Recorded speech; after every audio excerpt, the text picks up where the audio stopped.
우리 가장 중요한 것은 미룰 수 없습니다. 심지어 정말 중요한 일은 내가 그 전에 선약이 있었을지라도 그건 미루고 그건 먼저 하지요. 대체로 어떤 일입니까? 여러분 지금 뭔 계획을 크게 갖고 있는데 갑자기 몸에 이상 증상이 왔어요. 그럼 어떻게 하셔야 돼요? 열일 제쳐놓고 이머전시 들어가셔야 되는 거 아니에요? 그렇지요. 그게 되게 중요한 거예요. 여러분, 자기 생각이 많은 사람은 좀처럼 하나님의 인도하심을 경험하기 어렵습니다. 불안하기 때문에 하나님을 신뢰하기 힘들기 때문에 우린 자꾸 어떻게든 다른 방법을 생각해보고 모색합니다. 여러분, 만약 어느 때보다 생각할 일이 많고 결정할 일이 복잡할 때는요, 그때가 바로 뭐냐? 하나님이 너 좀 기도 좀 할래? 라는 하나님의 사인입니다. 그게 기도하지 않으면은 우리는 고민의 고민 또 고민의 고민을 낳고 결국은 불면증으로 시달리게 됩니다. 제가 아까 찬양할 때 그랬잖아요. 주 안에 있는 나에게 딴 근심이 있으랴. 여러분, 주 안에 있어도 근심이 있습니다. 그러나 십자가 밑에 나아가면 그때야 비로소 내 짐이 풀리는 겁니다. 우리는 다 근심이 있고요. 또 근심이 없을 수 없습니다. 근심이 없는 곳은 말씀드렸듯이 무덤가에서 지금 누워 계신 분은 아무런 근심이 없습니다. 사람이 살아있다는 것은 근심 덩어리라는 것이죠. 목회자도 근심이 있고 성도도 근심이 있고 다 근심이 있습니다. 중요한 건 주 안에 있는 나에게 그러나 딴 근심이 없다. 십자가 밑에 나아가면 그제야 비로소 짐이 풀린다. 우리가 될 건 주님을 찬송하면서 할렐루야 할렐루야. 그러니까 이 찬송도 이 원리를 알고 이해가 되면은요 찬송이 되게 되어 있어요. 여러분 근데 그런 사람들도 우리는 고민이 많아요. 그래서 기도란 내 생각이 정확하지 않다는 것을 인정하는 행동이 기도입니다.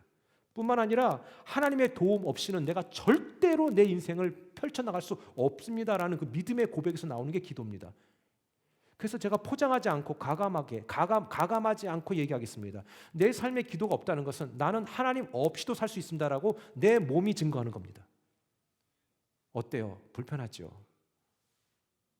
목사님 나 기도 못하는데 그러면 너무 극단적인 표현 아닙니까? 기도를 못할 때도 있지요. 네, 그렇습니다. 못하는 것과 안 하는 건 다릅니다. 못하는 건 모르는 사람한테 못한다라고 얘기하는 겁니다. 우리 그런 사람을 뭐라고 얘기하면 안 됩니다. 근데 이미 이렇게 다 얘기했습니다. 우리의 생각이 풍성해지고 생각에 창념되어서 생각이 나를 엄습해 올 때는요 사람이요 맥이 빠지고요 눈동자가 풀립니다. 그리고 항상 희멸이가 없습니다. 어디에 좀 홀린 사람 같습니다. 여러분 성도들도 그런 사람도 있을 수 있습니다. 그러니까 뭐 잠을 못 잤거나 아니면 어디 몸이 아파서 힘 없는 건 그거 다 우리 이해해 줘야 됩니다. 그런 거 말고 내가 지금 기도해야 될 상황인데 하나님 내가 기도하기를 원하는데 그래서 내 지금 온 마음이 다 마치 그 장아찌 절여놓은 것 마냥 절여져 있는데 이거 어찌 해야 될까? 그때는 하나님이 우리에게 너 이제 좀 기도하면 좋겠다. 우리가 그러한 가장 겸손한 모습이 기도다라는 거죠. 하나님 내 힘으로 못해요. 다 같이 따라해볼까요? 하나님 제 힘으로 못해요. 시작. 하나님 제 힘으로 못해요. 다 같이 다 하나님만 할 수 있습니다. 시작. 하나님만 할 수 있습니다. 이때가 기도할 수 있는 거예요. 여러분 하나님은 우리가 기도하기를 기다리고 계세요. 너의 경험, 너의 지식, 너가 관계된 모든 사람들과의 어떤 인맥 이거 너 너무 의지하지 마. 그것이 결국 너를 만들 순 없어. 나는 너가 입을 열어 기도하기 원한다. 내 생각, 내 고집, 내 계획 모두 내려놓고 진정 하나님의 인도하심을 내가 구하는 행동이 기도예요. 그러니까 얼마나 하나님 기뻐하시고 그게 가장 겸손한 모습입니까? 여러분 하나님은 저와 우리 모두가 다 기도하기를 원하십니다. 하나님이 그것을 이스라엘 민족들에게는 어떻게 경험하게 하셨냐면은 구름 기둥과 불 기둥이었어요. 그러니까 낮에는 구름 기둥을 성막 중심으로 쫙 펼치세요. 그러면 사람들은 저 구름 기둥에 주변에 모이겠죠. 저것을 정확히 표현했다고는 볼 수 없어요. 그러나 여기서 말해주고 싶은 것은 뭐냐면 사막의 낮에의 그 그늘은 정말로 필요한 거거든요. 사막이요? 이 많은 숫자 데리고 나왔는데 그늘막이 얼마나 필요하겠어요. 이거 어닝을 다 어떻게 쳐요? 집안의 텐트가 그 역할을 했겠어요? 얼마나 복사열이 강해요. 뜨겁죠. 그때의 그늘 한번 딱 그늘이 지면 하나님이 그 사람들, 하나님의 자녀들 더운 거 알고 이미 이집트에서 빼낸 다음에 방치하지 않고 내가 너희들 책임진다고 하지 않았냐? 믿어봐라. 그리고 어느 돈으로도 살 수 없는 그늘막을 설치해 주신 거예요. 다시 한번 얘기해 볼게요. 그늘막을 돈으로 환산해 봐요. 그거 수십억도 부족해요. 하나님은 그런 것에 매이는 분이 아니거든요. 밤에는요 얼마나 추워요. 그런데 불기둥이다. 이건 어떻게 표현이 안 되는 거 있죠. 아무리 어떻게 그려내려도 그릴 수가 없는 거야. 어떤 기둥이었을까? 가까우면 다 타 죽었을 텐데. 그렇죠? 그러나 하나님의 특별한 초자연적인 어떤 무엇이 있었겠지요. 사막에서 낮에 그늘은 생명과도 같습니다. 밤에 불은 너무나도 정말로 유일한 그들의 수단입니다. 모든 순간 하나님이 철저히 관리 감독하에 이루십니다. 저는 이것을 믿는 이유가 뭐냐면 옛날에 내가 없었던 거, 내가 보지 못했던 건 전 믿지 못하겠더라고요. 제가 말씀드렸잖아요. 이게 우리가 솔직해지자고. 안 본 걸 어떻게 믿냐고 우리가. 그런데 보세요.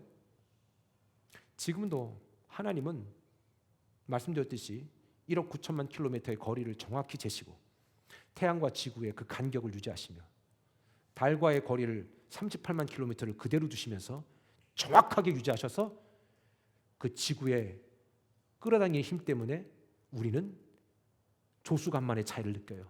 물이 크로스라인드 파크웨이 물이 빠졌다가 들어왔다가 하는 것은 지구의 공전만이 아닙니다. 자전만이 아닙니다. 달에 끌어당기는 힘 때문에 그렇습니다. 그래서 달의 그림 있잖아요. 만조 때 가장. 여러분 하나님이 우리를 지금도 철저히 관리하거든요. 그런데도 몰라요. 내가 못 봤다고 몰라요. 아니 안 믿어요. 사람은요 안 믿는 게 아니라 안 믿고 싶은 거예요. 하나님은 15일이면 들어갈 수 있는 길을 40년 동안 빙글빙글 돌렸습니다. 왜요? 믿음을 갖게끔 해주고는 시간이 40년 걸렸다는 얘기입니다. 빙빙 돌아 요단강을 건너서 이제 요단 동편에서 요단 지금으로 얘기하면은 요르단이죠. 조르단. 거기에서 어때요? 지도를 보시면 왼쪽으로 쓱 이동하죠. 그래서 요단강을 건너자마자 길갈에서 지난주의 말씀처럼 요단강 한가운데 있었던 돌들을 취해서 지파당 하나씩 갖고 나오게 해서 12개의 돌을 취해서 여기에서 모든 사람들을 모아놓고 뭐 합니까? 예배드립니다. 여러분 예배가요 지금 우리가 드리는 예배도 그때 예배도요 이 예배가 얼마나 중요한지를 얘기하는 거예요. 예배란 무슨 말이냐면은 간단한 겁니다. 예배를 통해서 우리는 하나님과의 관계를 확인한다고 얘기했습니다. 예배는 하나님의 일들을 기억하는 매우 중요한 기억의 시간입니다. 여러분 길갈에서 백성들이 뭐 했겠어요? 자녀들 앉혀놓고 얘기했을 겁니다. 자녀들 앉혀놓고 야 우리 요단강 건너왔잖아. 이 돌이 저기서 뽑아온 거야. 그럼 애들이 있지 않았겠어요? 브루클린만 가도 유대인 밀집 지역 있잖아요. 토요일 날 문 다 닫는다고 얘기했잖아요. 그러면서 거기에서 블락블락마다 유대인 아버지가 귀밑머리 하거나 귀머리 안 한 분도 계세요. 애들 보면 똑같아. 한번 토요일 날 가보시라고요. 오전 10시 어간에 가보세요. 그러면 거기에서 그 코너마다 거기 회당이 많잖아요. 시나고그라고 얘기잖아요. 예? 거기에 아빠가 애들 딱 세워놓고 뭔가 계속 얘기하는데 뭐 얘기하는 줄 아세요? 오늘 랍비가 얘기한 내용을 아빠가 써머리해요. 그런 아빠들 밑에서 자란 애들하고 우리가 경쟁해서 되겠냐고 난 이 얘기하는 거야. 그런 엄마들 밑에서 자란 애들하고 경쟁하는데 우리가 되겠습니까? 한국이요 엄청 잘 삽니다. 선진국이라고 난리도 아닙니다. 그만큼 지금 망가진 속도는요 7배나 빠릅니다. 돈 주고 부요함 줬더니만 뻘짓하기 바쁩니다. 교회 안 나갑니다. 우리 안에 신앙의 전통이 있습니까? 없습니다. 게임이 안 되는 겁니다. 어떻게 그 작은 나라가 지금도 미국을 들었다 놨다 합니까? 쥐락펴락합니까? 이란을 때리면서 이스라엘 행동 보셨습니까? 믿는 구석이 있는 거거든요. 제가 부탁드릴게요. 인생 곧 마무리됩니다. 우리 배울 건 배우자고요. 인생 허투루 살 수 없습니다. 난 그 사람들이 자녀들을 키우는 모습 보면서 그 모습은 성경에서 그렇게 가르친 겁니다. 지금 우리가 있는 성경이 그들하고 있는 성경하고 다른 것은 신약밖에 없습니다. 구약은 그들은 토라라고 얘기해서 율법과 율례와 법도를 가르칩니다. 그건 우리도 보고 있는 겁니다. 창세기, 출애굽기, 레위기, 민수기, 신명기, 이걸 토라라고 얘기하는 거거든요. 하나님은 우리들에게 모든 세대가 이 역사를 잊지 말고 기억하라, 이거를 그래서 나와가지고 거기에서 열심히 막 가르친 거예요. 여러분, 예배 때 가르치려고 하지 마세요. 왜? 평소 때 가르치지 않으면 예배 때는 의미가 없는 거예요. 저도 마찬가지입니다. 우리 애들도 마찬가지라고 생각합니다. 저도 다 똑같아. 매우 중요한 시점에 하나님이 명령하신 것이 참으로 독특했는데 그게 뭐냐? 예배, 이것이다. 예배란 결단의 시간도 중요하지만 다시 한번 따라 볼까요? 기억력 회복 시간이다. 시작. 기억력 회복 시간이다. 하나님이 우리 가정에게, 내게, 내 인생에 어떤 일을 행하셨는지를 기억하는 기억력 회복 시간이에요. 그러니까 예배 때 기억력이 회복 안 되면 그 한 주간 내내 그냥 멍 때리고 사는 거지. 그냥 본능대로 사는 거예요. 애들도 그렇고요, 어른도 그래요. 그냥 본능대로 살아요.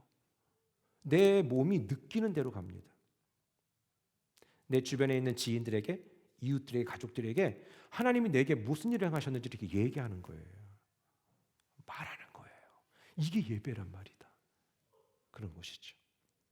저는요, 그래서 우리의 예배가 온 세대가 다 함께 이 지난 시간들을 말하고, 지난 시간에 우리가 순종함으로 인해서 하나님께 얻은 유익이라든가, 반대로 내가 그걸 놓쳤어, 그걸 내가 그래서 무너졌잖아, 이런 것까지도 얘기할 수 있는 그런 시간이 되면 어떨까?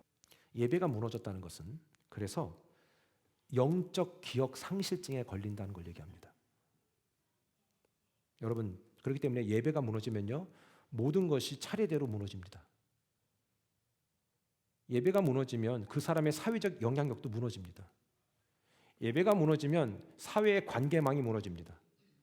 예배가 무너지면 무언가를 대처할 때의 대처 능력이 무너집니다. 목사님, 예배 때 무슨 대처 능력 가르쳐요? 아니, 그건 아닌데 예배 때 그거를 체득하게 되어 있습니다. 여러분, 만약에 예배 때 나오는 모든 얘기대로만 우리가 할 수 있다면 어떨까요? 그건 승리자가 되는 것이죠. 그래서 참 우리 하나님은 너무 디테일하셔. 이런 얘기까지 하신 거예요. 하나님이 그냥 허투루 우리에게 관계를 이어가는 분이 아니라는 거. 사무엘상 2장 30절에 보면, 그러므로 이스라엘 하나님 나 여호와가 말하노라. 자, 내가 전에 내 집과 내 조상의 집이 내 앞에서 영원히 행하리라. 그러니까 하나님 약속한 거예요. 내 잘해줄게, 이렇게 얘기한 거죠. 하였으나 이제 나 여호와가 말하노니 결단코 그들에게 그렇게 안 할 거야, 이렇게 얘기합니다. 지금 하나님 뭔가 지금 틀어지신 거예요. 왜? 나를 존중히 여기는 자를 내가 존중히 여기고 나를 멸시하는 자를 내가 경멸할 거야. 지금 하나님이 기분 나쁘다는 거거든요. 제가 물어볼게요. 여러분, 누군가를 사귀고 있는데 여러분을 경멸해, 무시해.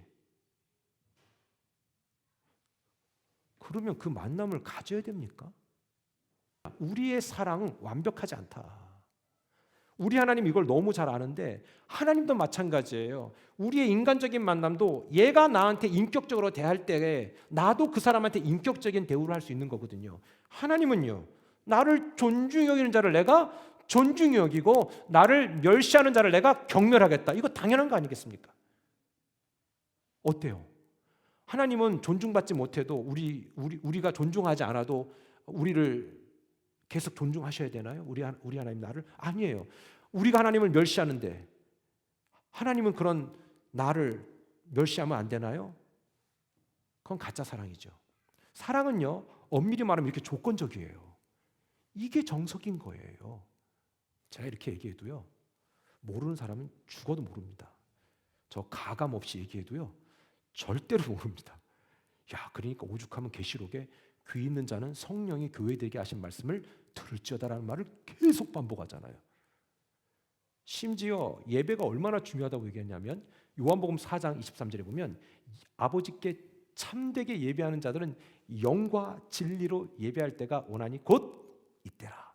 아버지께서는 자기에게 이렇게 예배하는 자를 찾으신다라고 얘기합니다. 오죽하면 찾는데, 진짜 오죽 예배를 온전히 못 드렸으면 찾는데. 예배는 우리가 그래서 쓰다 남는 시간을 드리는 예배가 아닙니다. 제일 귀한 시간 뚝 떼어 드리는 게 예배입니다. 그런 것이 진짜 존중받아야 마땅한 하나님의 자녀다라는 겁니다. 예배는 하나님을 기억하는 것이고, 예배는 하나님의 임재를 통해서 우리와 하나님과 공식적으로 만나는 시간입니다. 그래서 저는 여러분에게 말씀드렸습니다. 예배 드리러 올 때 최고 좋은 옷 입고 오라고. 옷은 안 사도 돼요. 있는 것 중에서 최고 좋은 옷 입고 오십시오. 제일 깨끗하게, 그리고 깔끔하게 씻고 오십시오. 왜요? 그 하나님이 그거부터 보는 거죠. 목사님 너무 그 형식적인 얘기 같아요. 아니요, 그런 얘기 하지 말자고. 그게 형식입니까? 누구를 만나냐에 따라서 여러분들은 되게 긴장을 하잖아요. 간단한 거예요. 왜 하나님은 왜 여러분이 마음대로 이해를 하고 그럴 거라고 그냥 그렇게 합니까? 아니요. 우리 하나님은 우리의 태도, 우리의 선택, 우리의 반응, 모든 것을 되게 디테일하게 보십니다. 공감하시면 아멘. 그 하나님이 말씀하셨어요. 난 그런 사람 찾는다라고 말이죠. 그래서 예배란 모든 것을 다 갖추어야 하는 가장 소중한 만남입니다. 그래서 사탄은요, 자꾸 큰일 앞두고 먼저 예배를 무너뜨립니다. 예배가 무너진 인생은 연쇄적으로 무너집니다. 이건 공식입니다. 목사님이 교회 나오라는 얘기구나. 아니, 난 그런 얘기하고 싶지도 않아요. 예배 무너지면 연쇄적으로 무너질 겁니다. 이게 가감없이 증거한 복음이지요. 오늘 이스라엘 민족은 길갈에서 여리고를 함락시키기 전에 먼저 예배를 드렸습니다. 그리고 매우 중요한 독특한 행사를 치르게 하는데, 아까 말씀드렸듯이 할례하라는 겁니다. 남자들은. 아니, 전투를 나가야 될 바로 직전에서 어떻게 할례를 시킵니까? 할례란 말씀드렸지만 남자의 생식기 앞부분을 칼로 도려내는 겁니다. 일명 우리 포경수술이라고 얘기하잖아요. 그거 혹시 포경수술하고 전투에 임할 수 있겠습니까? 근데 그거를 하라고 하는 거예요. 이거 앞뒤 좀 안 맞는다. 근데 여러분, 할례의 시작은 어디로 거슬러 올라가냐면 아브라함 때로 거슬러 올라갑니다. 하나님이 75세 때 아브라함을 갈대아 우르에서 부르잖아요. 갈대아 우르는 아까도 말씀드렸듯이 지금의 이라크입니다. 거기 우르라는 지역이 있어요. 거기서 불러서 너에게 약속한 땅으로 가라라고 얘기하신 겁니다. 75세 때 부르신 다음에 하나님이 불러서 인도함 받고 있었던 아브라함조차도 살기 어려우니까 자기 멋대로 삽니다. 멋대로 사는 과정에서 하나님이 이 사람을 놔둬요? 어떻게 해요? 놔두지요. 하나님은 여러분이 멋대로 살아도 놔두십니다. 너무나 감사하고 당연한 건가요? 여러분 그거 아십니까? 하나님이 아브라함에게 너 이삭 주겠다. 아니, 이름은 없었지만 아들 주겠다고 얘기했어요. 아들 주겠다고 얘기했는데 10년 조금 넘자마자 그 아내가 몸종 하갈한테 너 들어가 내 남편하고 오늘 잠자리하고 애 낳자. 그러면 남자가 하나님의 약속을 딱 받은 남자가 안 돼라고 얘기되는데 남자도 동의한 것이죠. 왜? 기다리는 게 지쳤다. 그때 낳았던 아들이 이스마엘이지요. 지금 이란하고 지금 이스라엘하고 죽도록 머리 터지게 싸우잖아요. 그 사람들은 자기들이 이스마엘의 후예라고 얘기합니다. 한 번의 불순종이 몇천 년 동안 싸우게 되는 겁니다. 그래서 지금 이슬람 교도들도요, 자기의 조상은 아브라함이라고 얘기하는 거예요. 여러분, 이 불순종의 결과가 얼마나 무서운지 아십니까? 그런데 하나님이 그런 아브라함에게 99세에 나타나셔서 뭐라고 얘기합니까? 나는 전능한 하나님이다 임마, 이렇게 얘기합니다. 내가 준다고 약속했잖아. 너 왜 안 믿어? 아니, 저 믿었는데요. 생각해보세요. 지금 23년째예요 하나님. 어떡하란 말이에요 지금. 그때 하나님 얘기합니다. 그건 네 생각이고, 제 아내는요 이젠 생리도 끝나고 여자로서 기능이 완전히 죽었어요. 어떻게 나라고요 하나님. 그건 네 생각이고 왜 네 생각을 자꾸 반영하냐? 그러지 마. 나는 Almighty, 전능한 하나님이야. 그리고 또 하나, 너 안 되겠다. 내가 너한테 평생 잊지 않는 표징을 하나 줄게. 너 지금 나이가 몇 살? 99살. 너 할례라는 걸 해보자. 여러분, 아브라함이 99세에 할례했어요. 할아버지가. 그 다음에 본인만 한 게 아니야. 그 자기와 함께 있던 종들 다 시켰어. 걔네는 무슨 죄가 있다고. 너 내 약속 잊지 마. 그리고 정확히 1년 뒤에 하나님이 이삭 주십니다. 그랬는데 그 할례라는 의전을 이집트에서 나온 다음에 못했던 거예요. 수십 년 동안. 그러니까 하나님이 어때? 이 여호수아에게 얘네 다 할례시켜 이렇게 한 거예요. 그 말은 곧 뭘까요? 얘네들 약속 잊지 않도록 몸에 표시 좀 하자. 다음 세대한테 명확하게 얘기해 주자. 그래서 낳은 지 8일째 되는 날에는 다 할례를 하게 돼 있어요. 지금까지 그 사람들은 하고 있겠지요. 물론 그것 때문에 2차 세계대전 때 유대인인지 아닌지를 판명받고 많이들 죽었지만 그건 또 제가 나중에 설교할게요. 그건 피해 대가를 치른 것도 있었어요.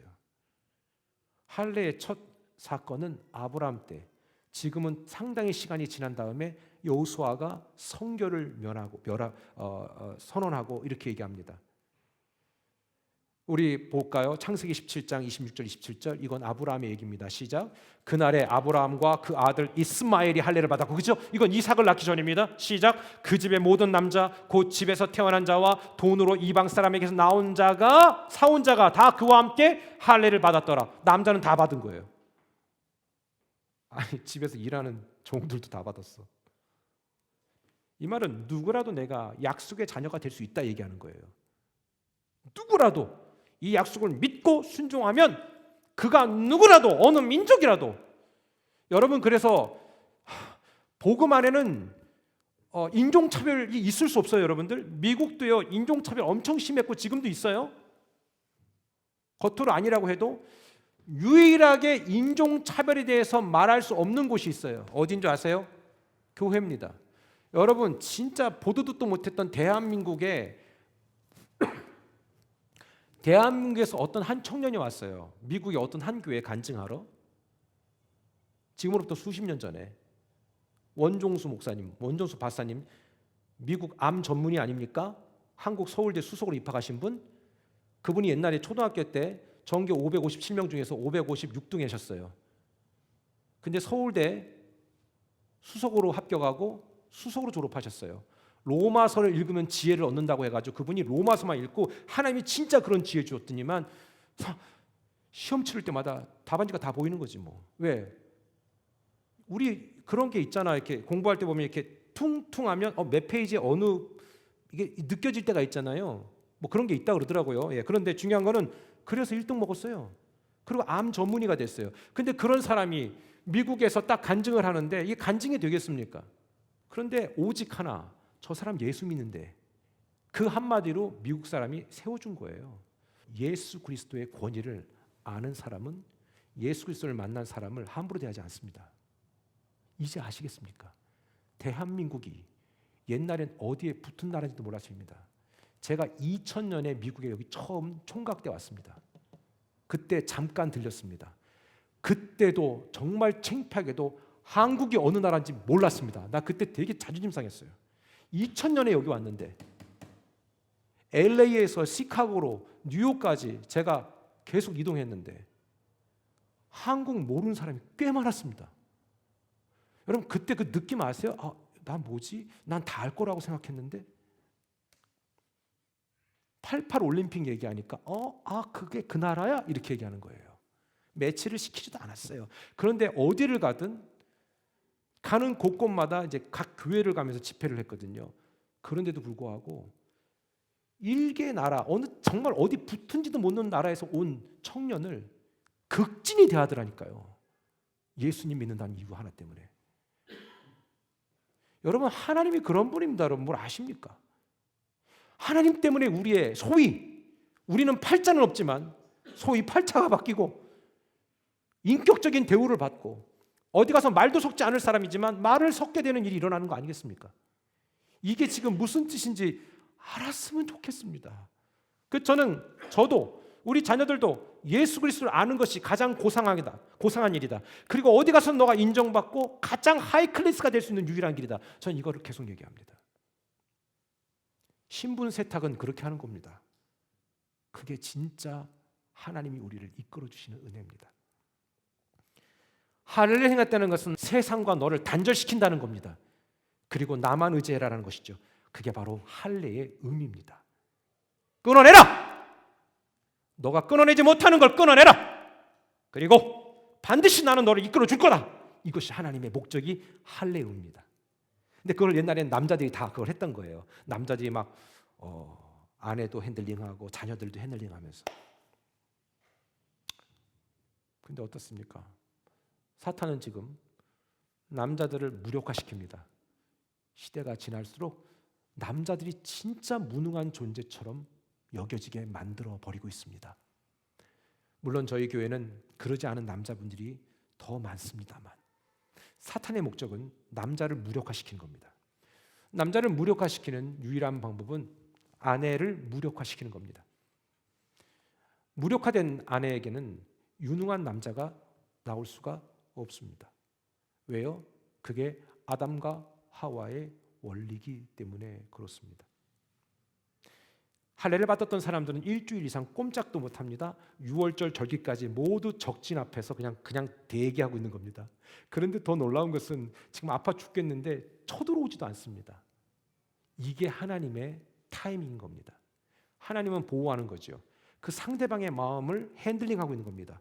야, 쟤네 뭐하냐? 뭐 하는 거지? 뭔가 하고 있는데? 정탐꾼을 보내서 그쪽에서는 안 왔을까요? 왜? 그 많은 숫자가 이동하고 있는데 모르는 건 바보 아닙니까? 그런데 감히 못 옵니다. 야, 쟤네 뭐 하고 있어? 돌 막 12개 쌓아놓고 막 뭐해? 야, 쟤네들 막 칼, 부싯돌 들고 막 피 냄새 장난이 아니야. 쟤네 뭐 하는 거야? 그래서 두렵고 떨렸다고 얘기하지 않습니까? 우리의 경쟁력은 우리가 철저히 준비한 그 모든 것이 될 수 없습니다. 하나님만이 우리의 경쟁력입니다. 적진 깊숙이 들어오는 거 하나님이 다 막으셨습니다. 이젠 쳐들어갈만 남은 그 시점에서 하나님이 그대로 요구하신 것은 할례라는 예전이요 바로 예배였습니다. 저는 그래서 이 예배가 절대 가볍지 않다고 생각합니다. 주일의 예배 절대 가볍지 않습니다. 저는 이 아까 읽었던 사무엘의 말씀을 전 정말로 마음에 새기고 있습니다. 나를 존중하는 자를 내가 존중여기고 나를 멸시하는 자를 내가 경멸하리라. 이게 하나님의 텐션, 하나님의 긴장입니다.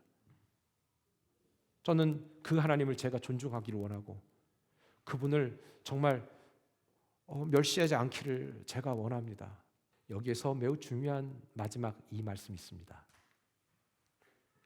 거기에서 막 그런 일을 보면 그러고 난 다음에 하나님이 이들에게 어떤 것들을 제시한 줄 아세요? 여호수아 5장 10절로 11절 같이 읽습니다. 시작.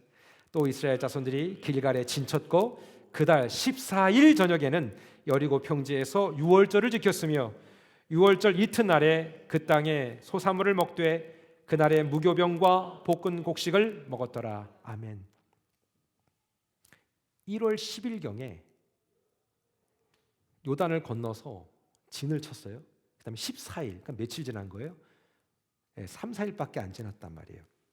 그때 6월절을 딱 지내고 나니까 하나님이 뭘 끊었냐면은 만나를 끊어버립니다. 이제는 내가 너희에게 새로운 것을 먹일 기회를 줄게. 이 땅을 너네 거니까 이제 이 땅에서 나오는 걸 먹어. 그리고 하나님은 끊어버립니다. 하나님은 때로는 우리를 만나를 끊어버릴 때가 있습니다. 그것은 하나님 우리를 끊어서 우리를 굶게 하려는 목적이 아닙니다. 너 더 좋은 건 먹어야 되는데 이거에 너무 매진하지 마. 내 목적은 너 인생 평생 동안 만나만 먹이다가 그냥 만나만 먹고 죽는 거 아니야. 더 큰 거를 먹일 거야. 그리고 무엇보다 이제 이걸 끊어야만 어떤 마음이 있어요? 여러분, 만나 끊어지지 않았으면 이스라엘 사람들이 가나안 땅에 들어가서 싸웠을까? 그렇지, 먹을 게 있는데 안 싸우지. 여러분 진짜 정말 너무 풍족하면 교회 나오실 것 같으세요? 안 나오십니다. 제가 볼 때 부요한데도 불구하고 진짜 신앙이 좋은 분은 제가 뭐라고 말씀드렸습니까? 이 사람들은 진짜 특별한 사명이 있는 분들이에요. 그런 분들도 계세요. 대체로 뭐 저는 안 그럴까요? 너무 많아서 너무 풍족해서 부족함이 없으면 나태해지는 게 우리 인간입니다. 그럼에도 불구하고 저는 여러분들이 그러지 않게 되기를 간절히 바라면서 풍족하게 되기를 주님의 이름으로 축원합니다. 그리고 5장 12절 다 같이 읽어볼까요? 시작. 또 그 땅의 소산물을 먹은 다음 날에 만나가 보세요. 그쳤다고 돼 있잖아요. 시작. 이스라엘 사람들이 다시는 만나를 얻지 못하였고 그 해에 가나안 땅의 소출을 먹었더라. 이야, 만나 끊어지고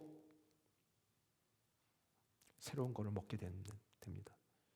애를 키우면 젖을 떼야 될 때가 나옵니다. 애들은 젖대잖아요. 세상 소망이 없는 눈빛으로 삽니다. 근데 왜 엄마가 젖을 뗄까요? 이유가 뭐예요? 너 젖은 영양소가 이제 엄마가 안 나와. 여기서 끝나야 돼. 이제 너는 더 큰 것을 스스로 먹어야 돼. 뭔지 아세요? 이제 너가 네 스스로 믿음 안에 굳건히 서라. 이제 내가 주는 거 먹지 말고. 말씀을 마치겠습니다. 저와 여러분이 순종만 하고 있다면 그 공급의 원천은 절대로 차단되지 않습니다. 오히려 새로운 땅의 소출, 더 다양하고 영양가 있는 하나님의 또 다른 인도하심과 공급이 하나의 신호탄이 되어서 옵니다. 지금 혹시 뭔가 끊어진 게 있습니까? 여러분, 끊어짐은 새로운 연결이라고 보세요. 그리고 제일 중요한 건 여기에서 조건은 진짜 순종하고 있을 때 끊어진 것과 불순종하고 있을 때 끊어진 건 다른 겁니다. 순종하고 있을 때 끊어진 것은 하나님이 내가 다른 걸 연결하겠다는 사인이지만 불순종할 때 끊어지는 것은 너는 끊어둬도 싸다 이 소리입니다. 저는 우리가 결코 미룰 수 없는 일, 이 두 가지, 예배함, 그 다음에 또 뭐예요? 할례. 이 말은 단절. 이거를 선택해서 하나님의 은혜로 승리할 수 있게 될 주님의 이름으로 축원합니다.